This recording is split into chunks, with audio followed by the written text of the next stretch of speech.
Seorang anak polisikan ayah kandung sendiri karena tak dinafkahi selama 10 tahun.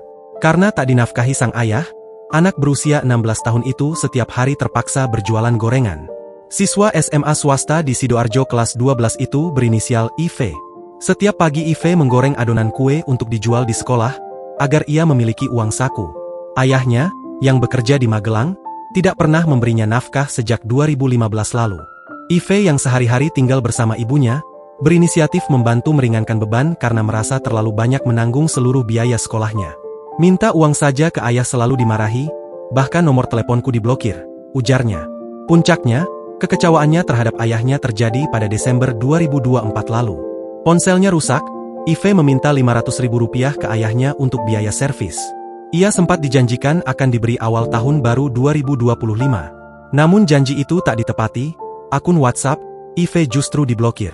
Aku dibilang anak yang bisanya minta uang, katanya. Keputusan melaporkan ayahnya ke Polda Jatim atas tuduhan penelantaran anak bukan pilihan mudah. Namun bagi IV, ini adalah satu-satunya jalan untuk memperjuangkan haknya. Sebab tiap kali dia meminta nafkah yang merupakan haknya sebagai anak, tidak jarang mendapat komentar bernada tidak mengenakan dari keluarga ayahnya. Johan Wijaya, pengacaranya mengaku, kliennya membuat laporan ini karena sudah terlalu jengkel dengan sikap ayahnya. Kliennya merasa tak punya pilihan lain selain melaporkan ke polisi. Dia berharap dari laporan tersebut, IV bisa mendapat haknya sebagai anak. Download Tribun X sekarang, menghadirkan lokal menjadi Indonesia.